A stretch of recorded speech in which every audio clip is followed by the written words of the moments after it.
Hola, hola, hola. Esto es el podcast de la Academia de Trabajo Social, capítulo 96. Soy Víctor Nieto, de victornieto.es, trabajador social y comunicador. Y antes de hablar de un tema que a muchos nos fascina, tengo algo que contarte.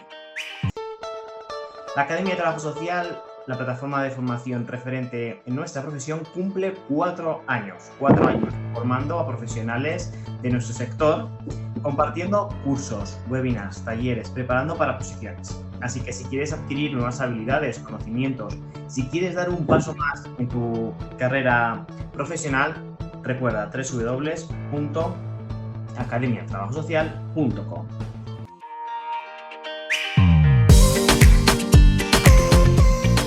Y ahora sí, bienvenidas, bienvenidos a este podcast que da a conocer a su profesión en todos sus ámbitos, a sus profesionales allá donde estén. Vamos a hablar de todo este mundo del trabajo social en el ámbito de los centros de menores, o comúnmente, ¿no? Como se conocen, eso va a ser enseguidísima. Pero antes, recordarte que desde la plataforma que nos estés escuchando, Spotify, Apple Podcasts, iVoox, desde donde sea, pues no olvides darle like, darle estrellas para que el podcast pues vaya creciendo y más compañeras, compañeros pues vayan conociendo nuestra profesión en todos sus ámbitos. Y ahora, ya sí que sí, ya está con nosotros Marc Moreno González. ¿Qué tal estás, compañero? Hola, buenas tardes, Víctor. Buenas tardes a todos y a todas los que nos escuchan. Y antes de nada, Víctor, darte las gracias por ofrecerme la oportunidad de participar de este encuentro y de este espacio. Pues venga, vamos a empezar hablando de un tema que además ha estado lamentablemente de actualidad en las últimas semanas, pero antes de todo, cuéntanos un poquito, ¿quién es Marc? Un poquito tu perfil profesional. Nada, como bien has dicho, mi nombre es Mar Moreno González y soy trabajador social. Me formé en la Universidad Complutense de Madrid y desde hace algunos años me dedico a la intervención social con personas en situación de vulnerabilidad, especialmente con jóvenes migrantes no acompañados. Además, he tenido la suerte de poder trabajar en distintos recursos, tanto de emergencia como de protección, y actualmente, bueno, resido en Girona, estoy viviendo en Girona y trabajando aquí en Girona, acompañando a chicos extutelados en lo que es su proceso de integración social y laboral. Mi labor se centra en lo que es principalmente pues, en escucharlos, orientarlos y estar a su lado mientras construyen su vida en un entorno nuevo, ya que muchas veces es complejo. También he podido desarrollarme en lo que es la intervención directa, participando en proyectos comunitarios, campañas de sensibilización y programas de inserción sociolaboral. He de decir que para mí el trabajo social es una herramienta de transformación y además creo profundamente en el poder del acompañamiento humano como motor de cambio y un poco pues este soy yo. Muy, muy bien, pues vamos a ir desgranando toda esta historia, todas estas funciones que has ido desarrollando. Porque, bueno, vamos a empezar un poco por situar a la gente que nos pueda estar escuchando. Tú trabajas en centros de menores no acompañados a nivel más jurídico o, por así decirlo, o de tutelas. O sea, cuéntanos un poquito qué aspecto jurídico tiene este tipo de centros, quién tiene la competencia. Vale, a ver, primero os explico un poquito para que podáis entender la cronología un poco, ¿vale? Tenemos que tener en cuenta que hay muchísimos espacios donde están estos menores, es decir, para que poneros en contexto, la puerta de entrada sería el ESPE, ¿vale? Que es la primera acogida donde llegan estos chicos, ¿vale? Yo os lo voy a explicar un poco cómo se hace aquí en Cataluña, porque bien es cierto que algunas competencias cambian según la comunidad autónoma, ¿vale? Aquí lo que sería la puerta de entrada es a través de los Mossos d'Esquadra. Los Mossos d'Esquadra, una vez llegan estos menores, lo que hacen es allí donde hay plaza, pues los derivan.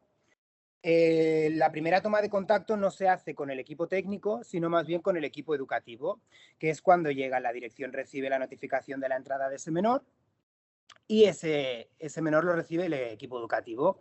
Se le hace una primera entrevista pues, para conocer los primeros rasgos de su proceso migratorio, cómo está a nivel psicológico, pues un poco se hace una primera evaluación. Una vez ya el menor ha entrado, al día siguiente, los 2 días que ya nos reunimos el equipo técnico que está compuesto de la dirección, la subdirección, el psicólogo y el trabajador social. Entonces ahí se vuelve a hacer una entrevista en el cual se va a determinar cuál va a ser la intervención, y entre el trabajador social y el psicólogo es cuando ya se hace esa segunda evolución. Se vuelve a hacer una primera entrevista inicial en el cual se evalúa pues los rasgos familiares, el proceso migratorio, un poco todo lo que el proceso de este chico hasta llegar al centro, porque puede que este chico venga derivado de otro centro o que haya sido escapado de otra comunidad y esté en esta comunidad. O sea, hay muchas casuísticas, ¿vale? Pero para que nos quede un poquito más claro, la función del trabajador social realmente va a ser, una vez el chico ya entra, pues lo que es en todo su proceso documental.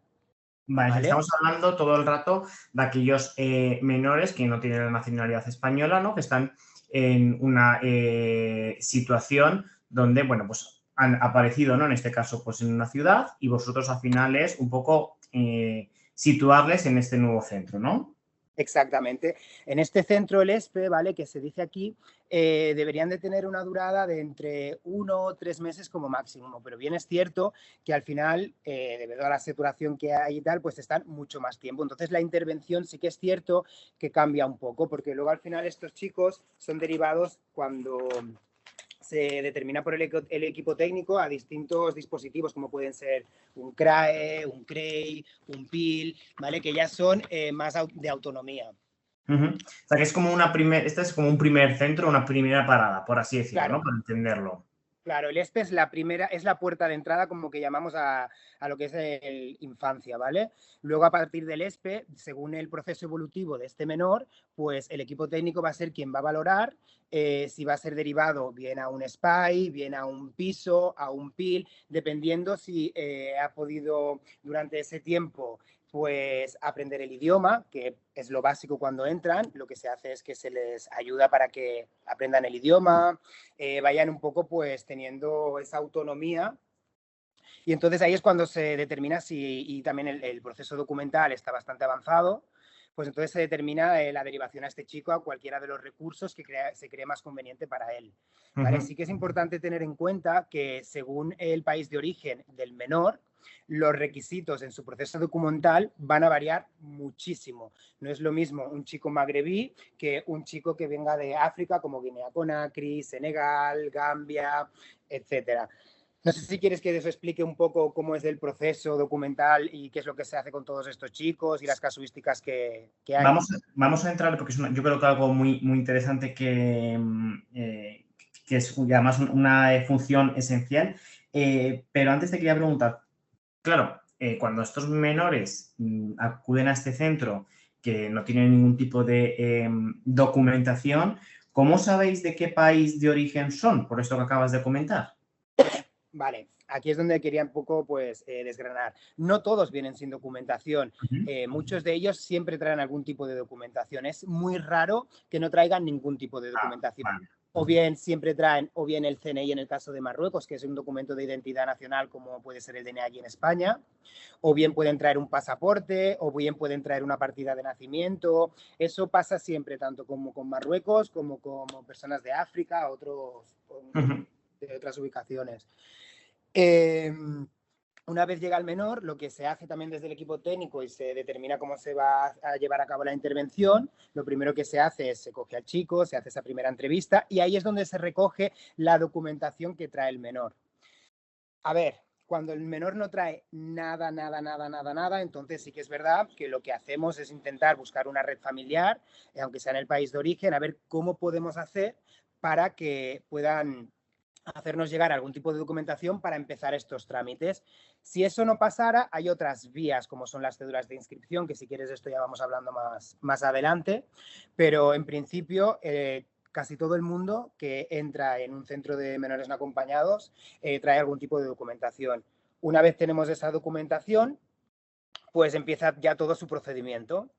Lo más importante de todo es el padrón y tener un pasaporte. Eso es lo primero, porque con el pasaporte ya puedes realizar lo que sería la ficha MENA, ¿vale? La ficha MENA es una ficha que se tramita a través, ya no de Mossos d'Esquadra, de escuadra, perdón, sino pasaríamos a otra institución que son la Policía Nacional, que es quien se encarga mayormente de casi todos los trámites desde una vez llega el menor hacia adelante, ya siempre va a ser Policía Nacional, en el cual ahí la función del trabajador es bastante reivindicativa desde el sentido de que siempre va a estar en contacto con Policía Nacional, con Fiscalía, con entidades del tercer sector, con servicios sociales. Realmente ahí ya es donde va a entrar una amplia red según las casuísticas que puedan surgir de los menores. Una vez tenemos la ficha MENA, pues ya pasaríamos a determinar cuáles son las situaciones de los menores, es decir, un menor cuando cumple el requisito de llevar 3 meses tutelado por la institución, además tiene el pasaporte y tiene la ficha MENA, es cuando ya se puede iniciar su procedimiento para la regularización a nivel de trabajo y de residencia, pero Vale. tiene que cumplir estos requisitos. Vale, por un poco, porque claro, es que esto está siendo, me encanta porque está siendo una clase magistral que a muchos compañeros y compañeras les va a fascinar como me está pasando a mí. Entiendo que cuando estos menores ya entran en el centro, es el centro que tiene esa tutela, ¿no? Exactamente. Primero, lo que hace es, se hace la derivación, que es de Gaia, que es infancia aquí. Entonces, es quien nos manda la tutela. La tutela es primordial, porque eso significa que el niño pertenece, bueno, el menor, perdón, disculpa, pertenece a, bueno, está tutelado por lo que es la de Gaia, que es infancia. ¿Vale? La tutela es el requisito más importante, si no, no podría estar en este centro. Y una vez que ya luego tienen tanto el padrón, el pasaporte, lleva estos 3 meses y comentabas que ya llega ese proceso de la regularización, es súper importante, por ejemplo, esto porque esto les puede permitir, por ejemplo, ir a un centro educativo. Claro, cuando son derivados, por ejemplo, lo que es en el ESPE, que es la puerta de entrada, normalmente no se hace un proceso educativo porque lo que es en espacio-tiempo es imposible, es inviable, porque además lo que se intenta, sobre todo desde el ámbito educativo, que aprendan el idioma, que realmente es lo más importante. Luego, cuando son derivados, ya sí que empiezan ese proceso educativo, por ejemplo, ya lo que son PILS, pisos, el ESPE o un SPY, que son otros centros más reducidos, empiezan ya su proceso educativo. Son derivados a entidades que les puedan enseñar el idioma, a otras entidades también que puedan realizar algún tipo de formación para que ellos puedan seguir teniendo un desarrollo y una autonomía a un corto medio plazo. Genial, genial. Y aparte de esta primera recogida de información, ¿no? Con esta entrevista que comentabas como una de las funciones del profesional del trabajo social, ¿qué otras labores hay en el día a día dentro de estos centros? Bueno, pues en el día a día pueden surgir muchísimas situaciones. Es muy importante que al final nosotros siempre vamos a trabajar en colaboración, aparte de con la dirección y subdirección, sobre todo con los psicólogos. Pueden pasar infinidad de cosas en un centro de menores no acompañados cada día, y lo que se hace es que se abordan esas situaciones, igual que cuando empiezan a haber algún tipo de conducta pues, más disruptiva, o hay algún cambio en el comportamiento, ya no porque sea una conducta disruptiva, algo emocional, pues ahí es cuando realmente se vuelve a hacer una intervención, tanto por la parte del psicólogo, sobre todo, como por la parte del trabajador social. Porque hay que tener en cuenta que la gran mayoría de inquietudes que tienen estos chicos es su proceso documental. Ellos vienen aquí pensando que van a poder trabajar pronto, que van a poder tener una autonomía, y tienen que tener claro que todo lleva su tiempo, que no es todo ya, y muchos de ellos creen que es todo muy inmediato. Entonces eso les genera mucha frustración, les genera pues un poco de estar en un estado más ansioso, por decírtelo así. Entonces se abordan mucho estas cuestiones diariamente. Hombre, Y diariamente el trabajador social tiene que estar en contacto pues, con infinidad de entidades. sí, al final también una coordinación, ¿no? con otros recursos. A mí una cosa que me llama la atención, Marc, que hablas todo el rato, ¿no? de estos chicos, hablas ahí como en masculino, entiendo es porque el perfil de menores que vienen suelen ser más chicos, ¿no? Vale, sí. Los centros donde yo he podido estar no he encontrado ninguna mujer, ninguna chica, ninguna menor, casi, bueno, todos han sido hombres. Quizá también por los rasgos culturales, también por lo que yo he podido conocer. es mucho más complicado que una mujer salga de su país de origen por el recorrido que hacen. Piensa que estos chicos, para llegar aquí, pasan, bueno, te podría explicar infinidad de situaciones que son espantosas. Nosotros creemos que estamos en un mundo muy desarrollado, que ya la época de la venta de esclavos no existe, etcétera, etcétera, pero existe todavía, por desgracia. Estos chicos muchas veces son vendidos como esclavos, pasan infinidad de cosas que nadie sabe. Por eso es muy importante abordar la situación desde el momento que llegan, sobre todo por todo ese proceso migratorio y las secuelas que les lleva de por sí durante ese proceso migratorio. Porque es que al final ¿no? ¿Cuánto tiempo puede tardar más o menos un chaval desde que decide tomar esa decisión, si la decide, entre comillas, de manera libre, hasta que Wow, pues puede finalmente... pasar. Perdón, disculpa que te Sí, sí, no, interrumpí. no, desde que hasta finalmente llegan a un centro. Pues me he encontrado con muchísimas situaciones. Hay chicos que se tiran 2, 3 meses, hay chicos que se tiran 7 meses en el camino, porque depende del recorrido que hagan, si van por la parte de Argelia, Líbano, hay gente que viene por Italia. Bueno, es que depende mucho de las casuísticas, pero suelen tener trayectos bastante largos, de 2 meses para adelante. Sí. Y claro, durante todo ese tiempo lo que habrán visto y habrán sufrido, eso lo notaréis, ¿no? El cómo llegan emocionalmente. Ya te digo, o sea, sobre todo el proceso migratorio es lo más duro porque son maltratados, vendidos, usados, o sea, les hacen las mil y una perrerías en muchos de estos países y cuando llegan aquí emocionalmente están bastante fastidiados, por no decir una palabrota, para que me entiendan. Y ellos, entiendo que, bueno, al final, pues un poco lo que vienen aquí no es para conseguir un futuro mejor, por eso comentabas que quieren, ¿no?, tener esa documentación para cuanto antes pues poder trabajar y demás. Ahora hablaremos de cómo es ese paso de estar a un centro a poder estar en otro recurso o incluso poder trabajar, pero te quería preguntar, ¿cómo o qué os transmiten ellos de la familia que dejan en sus países de origen? Porque es que al final dejan todo para conseguir algo que tampoco saben muy bien el que van a conseguir. Pues mira, me encanta que me preguntes esto, porque mientras me estabas haciendo la pregunta, pues yo mismo estaba pensando en todo esto y la verdad es que hay un problema muy grave, que aquí lo que al final no podría ser, en otros países pasa y es que al final la carga familiar recae en los menores. En este caso, el menor que viene a España a buscar ese futuro mejor tiene la responsabilidad de ayudar a su familia en el país de origen. También hay que entender que muchos de estos países, el contexto que hay es una pobreza muy grande, hay una gran vulnerabilidad. Entonces, cuando llegan aquí y se encuentran con la realidad, es un choque también bastante fuerte porque ellos vienen aquí sobre todo con esa mentalidad de necesito ayudar a mi familia, necesito poder aportar y cuando llegan aquí eso no es viable porque como te decía anteriormente en el inicio, todo es un proceso en el tiempo, desde que llegan hasta que tienen su documentación, hasta que pasan por ese proceso educativo, ese proceso formativo y realmente pueden insertarse en el mundo laboral, pues pasa un tiempo, pues un tiempo bastante prudente de unos 8 meses o un año hasta que pueden realmente hacer esa inmersión en esa autonomía. Y luego encima, después de todo lo que pasan, llegan aquí y sienten el rechazo que a veces existe o cómo, porque eso también es otra parte que entiendo que también ayudáis a gestionar, ¿no? Esa parte de, hay una parte de la sociedad que nos quiere, lamentablemente.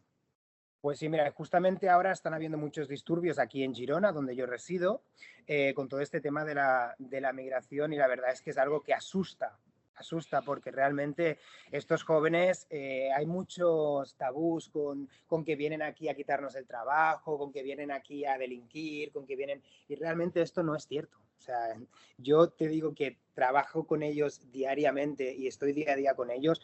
Su única ilusión es poder trabajar, poder tener autonomía, poder ayudar a sus familias. En ningún momento está por sus cabezas robar, en ningún momento está por sus cabezas delinquir. Evidentemente hay gente buena y gente mala, pero como hay en todas las partes del mundo. Hay una casuística que sí que está pasando, perdona que vuelvo atrás en los procedimientos, cuando son chicos que vienen de Marruecos, estos solamente pasarían por lo que es fiscalía, solamente para ratificar su pasaporte, porque normalmente Marruecos tiene un pasaporte biométrico, ¿vale? Solamente pasarían por fiscalía los menores que no han traído ningún tipo de documentación. En cambio, con otros países como Senegal, Gambia, Guinea, etcétera, ellos sí tienen que pasar automáticamente siempre por fiscalía. ¿Por qué? Porque al no tener un pasaporte biométrico, entonces va a ser un tribunal médico a través de unas pruebas que se hacen de mandíbula y de muñeca, se hace una aproximación de la determinación de la edad. Claro, el problema que tienen estos chicos que vienen con esa gran ilusión, imagínate que en ese momento que pasan por fiscalía y son decretados mayores, automáticamente tienen que abandonar ese recurso. El problema es que, claro, esos chavales se quedan en situación de calle, porque Ese es no otro hay problema. recursos.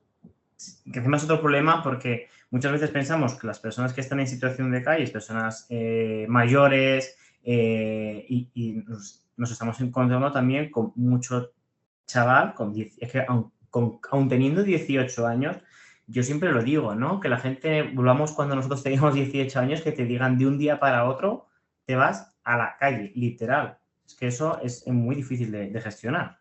Claro, pero además piensa que vienes de pasar un proceso migratorio, que tienes unas ilusiones, que tú vienes con algo en tu cabeza pensado, que de golpe y porrazo se viene abajo porque no tienes una economía, no tienes un idioma, no tienes una formación. Entonces, claro, no tienes nadie que te pueda recoger, te quedas en una gran situación de vulnerabilidad.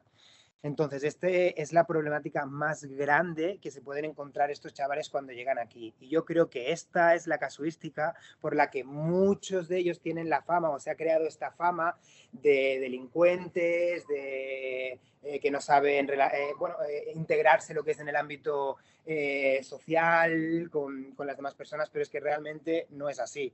Son personas que al final nosotros mismos, por el mero hecho de que están en esa situación de calle en ese momento, muchas veces les damos de lado, les apartamos, los rechazamos. Hay que también ver el papel que están ejerciendo ellos.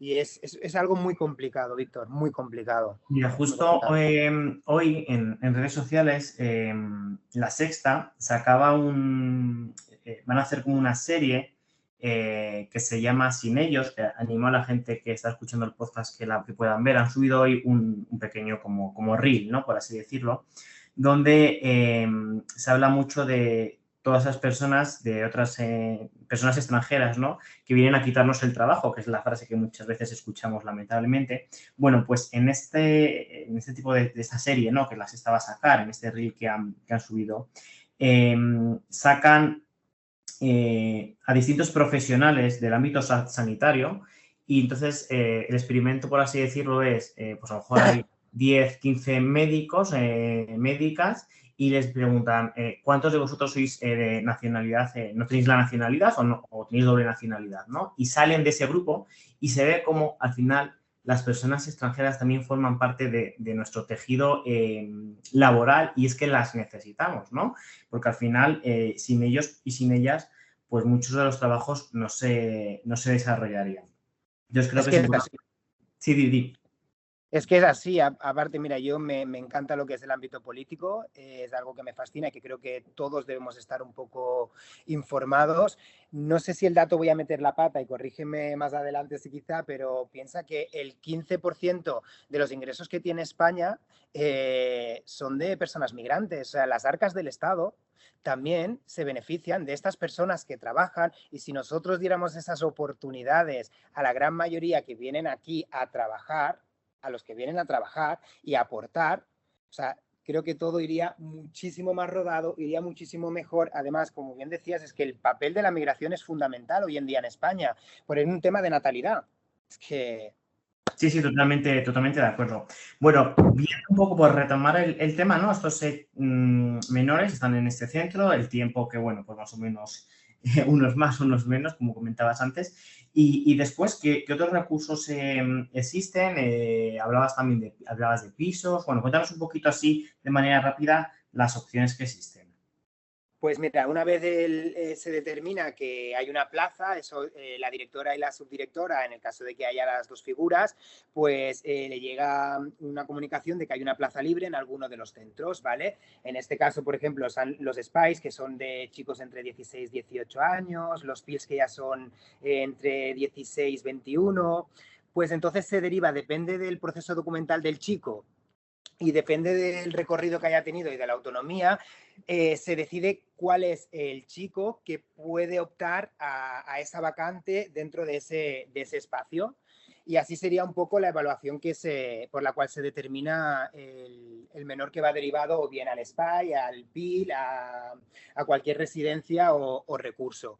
La derivación es la más importante porque aquí es donde ya empieza esa carrera de fondo en su proceso educativo. Ahí es donde ya empiezan a tener una formación en entidades del tercer sector o, bueno, entidades externas, bien sean, pueden formarse a hacer lo que son PFIs, que lo que sería es como una habilitación a poder trabajar pues como soldador, como electricista, bueno, un poco pues infinidad de recursos. Y es lo más importante para ellos porque realmente es donde van a poder hacer una inmersión para poder tener algo el día de mañana.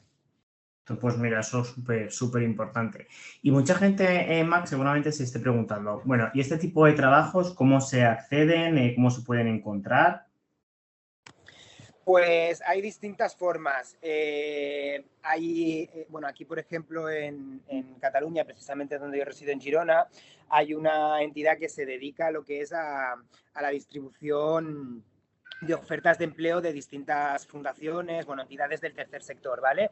Yo en mi caso lo hice a través de plataformas de autoempleo como es LinkedIn, Indeed, luego también en plataforma del SEPE hay un apartado donde tú puedes también lo que es tener acceso a lo que es de ofertas públicas. Y estos son los recursos donde yo realmente he ido a buscar siempre y gracias a Dios nunca me ha faltado trabajo. Pues mira, aquellas personas que les interesen, ya sabéis, hay una manera de poder conseguir un puesto de trabajo pues, en un ámbito que a muchas personas pues, nos apasiona y nos gusta. Entiendo que durante toda tu trayectoria habrán pasado por ti muchísimos chavales, ¿no? Pero algún caso que nos puedas comentar, Marc, que pues que lo recuerdes, que te impactó, que digas, bueno, es que al final es por esto merece la pena el trabajo social. Sí, mira, hay muchísimos casos que me han impactado, pero como hoy quiero hablar de cosas positivas y creo que también es importante que se reflejen estos casos positivos. Hay un chico que a mí me sorprendió muchísimo porque en muy poquito tiempo que estuvo en el recurso tuvo una evolución, vamos, algo que era inexplicable. O sea, aprendió aquí en Cataluña, se exige aprender el catalán y luego el español, ¿vale? Entonces fue asombroso como en 3 meses este chico aprendió el catalán y el español. Evidentemente no perfecto, pero podía manejarse, aprendió a escribir e incluso este chico posteriormente yo he podido saber, porque cuando ellos salen del recurso tú ya no puedes tener contacto con ellos de ningún tipo. Esto es algo que está estipulado, pero por otros educadores y por otras personas que he sabido y alguna vez que me lo he encontrado por la calle, pues está dentro del sistema educativo de aquí, está haciendo la ESO. Qué Y fue bien. algo que me impactó muchísimo. En menos de, ya te digo, en menos de un año y está sacándose la ESO. Se homologó en sus estudios y de científico y fue algo sorprendente. Ha sido de los pocos casos que pasan estas cosas. Wow, para que luego digan, yo siempre, una de las cosas que comento en nuestro ámbito, y bueno, y sobre todo más que en nuestro ámbito fuera de él, que nuestros casos de éxito no se pueden contar con números, porque al final muchas veces es muy complicado. En nuestro sector,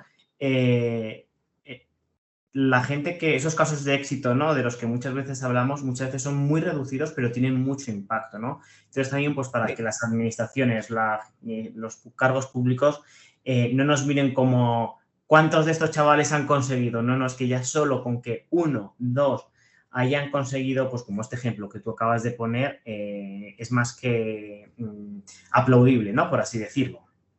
Sí, totalmente. Además, es muy importante aquí nuestra figura como trabajador social, porque algo que yo creía muy importante, bien es cierto que hay que saber que pueden conseguirlo, ¿no? Pero cuando a mí él me decía, cuando estaba en el recurso conmigo, quiero estudiar, quiero seguir mis estudios, quiero ser un chico te lo decía así.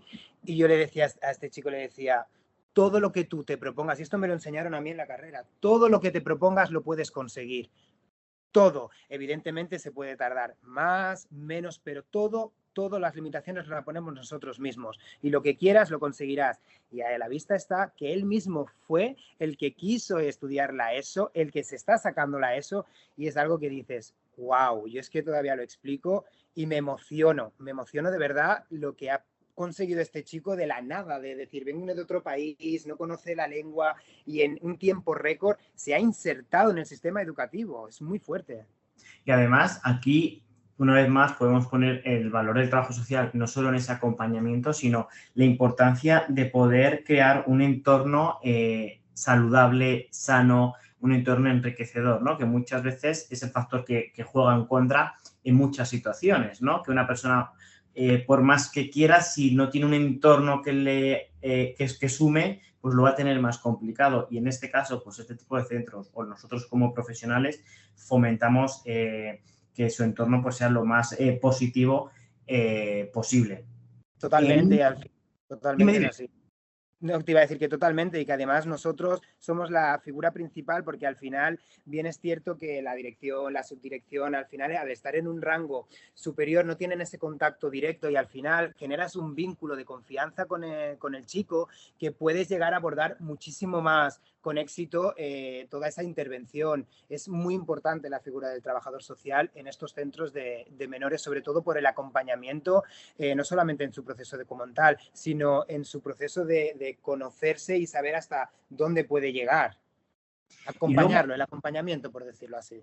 una de las cosas que te quería preguntar, que creo que es interesante rescatar, recientemente, ahora unas semanas, ¿no? Pues lamentablemente una compañera nuestra, pues todos conocemos la noticia, ¿no?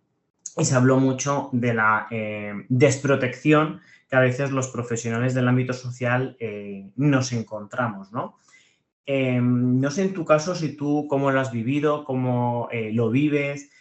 Cuéntanos un poco porque al final, bueno, pues estás también trabajando diariamente, ¿no? Y en este entorno, pues yo creo que tu opinión o tu manera de cómo lo estás viviendo también puede ser interesante para que la gente lo pueda un poco también entender. Vale. A ver, yo en este caso he tenido la información que se ha hecho, bueno, se ha ofrecido a través de los medios de comunicación, televisión, etcétera. Y bueno, sabía un poco, creía que me podías preguntar por esto. Yo lo primero que te quiero decir es que condeno cualquier tipo de violencia dentro del ámbito que sea, ¿vale? Pero se ha también criminalizado mucho a todos estos menores por este caso en concreto. Y también quiero desde aquí lanzar una lanza, decir, a favor de ellos, de que tampoco conocemos realmente qué había detrás de todo eso, qué es lo que ha pasado para llegar a eso. Con esto vuelvo a repetir, no quiero justificar ningún tipo de violencia porque es algo atroz lo que ha pasado, pero como bien decías, la falta de recursos, de profesionales, hacen que muchas veces situaciones que pudieran controlarse de una forma efectiva, pues se llevan de una situación que es un granito, se hace una gran montaña y no es fácil controlar porque al final, uno, cuando tienes un grupo, pues es muy complicado. Entonces, hace falta más profesionales para poder abordar todas estas situaciones que surgen en muchísimos centros. Yo particularmente jamás he percibido gracias a Dios, algo así. Y espero no hacerlo, pero son cosas que pueden pasar. He tenido compañeros y compañeras que han sufrido agresiones y la verdad que son denunciables y siempre que pase hay que denunciar, porque como bien decía al inicio, como en todos los lugares, hay gente buena y gente mala y hay que pararlo, porque por culpa de uno pagan todos. Totalmente de acuerdo. Y lo que tú has dicho, la falta de medios, ¿no? De personal, al final yo creo que ahí esa es la clave. Y eso sí, es mucho más fácil echar la culpa a los menores Claro, de cualquier circunstancia, ¿no? A que las administraciones asuman los recortes, la externalización, que al final las empresas reducen personal o si no se cubren bajas por ahorrar un dinero y al final pues se pone en peligro no solo la vida Claro, de los profesionales, sino también de los usuarios, ¿eh? es así, porque entre ellos muchas veces surgen muchísimos conflictos. Y es que el rango por persona, por educador en el caso de trabajador, es muy amplio. Es muy amplio. Entonces, muchas veces muy difícil porque te pongo en contexto de imagínate que tú tienes una pelea entre dos grupos y hay dos educadores. ¿Cómo dos educadores se meten en una pelea de 10? Es que es inviable. Es que al final tienes que decir mi integridad física o me meto.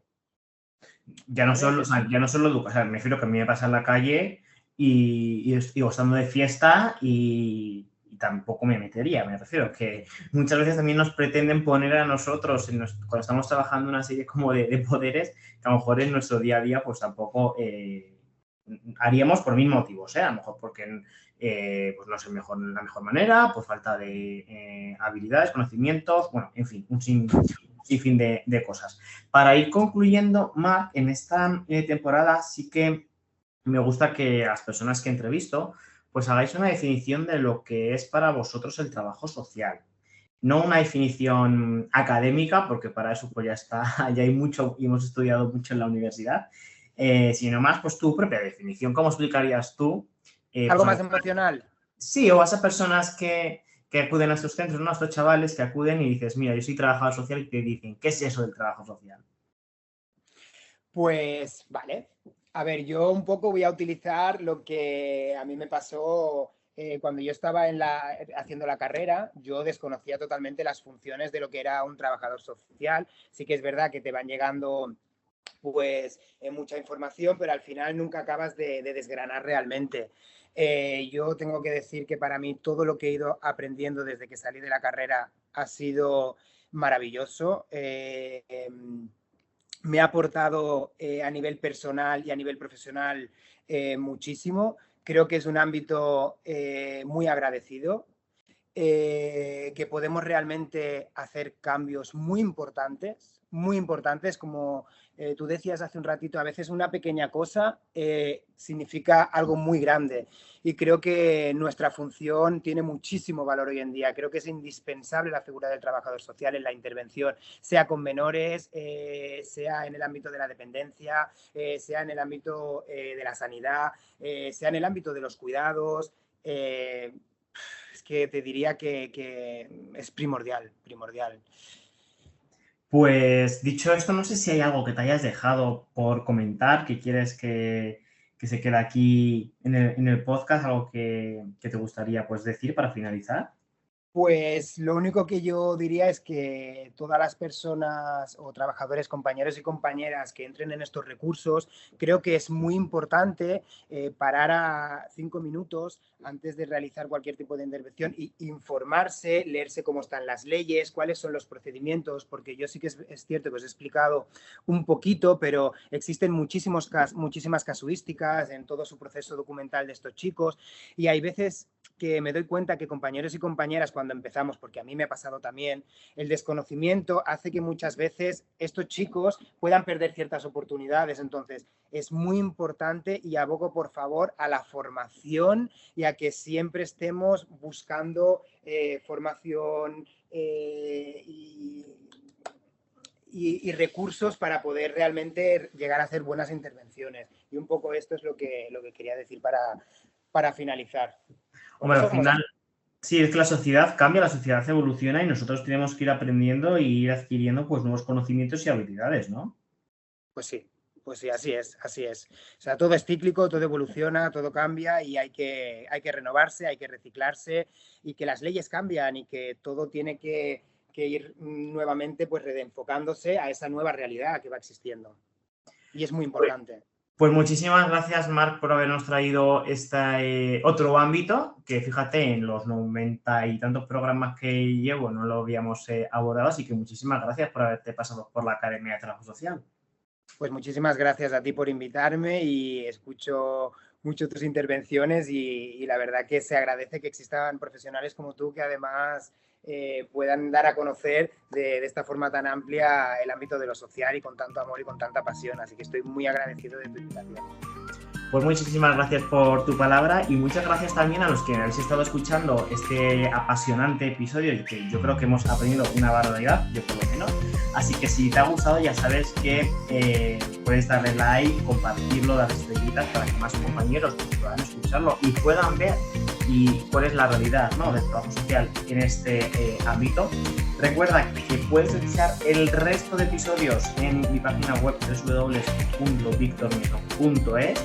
Y para finalizar, recuerda que este podcast se emite los martes cada 15 días. Como siempre digo, que seáis muy felices, amantes del trabajo.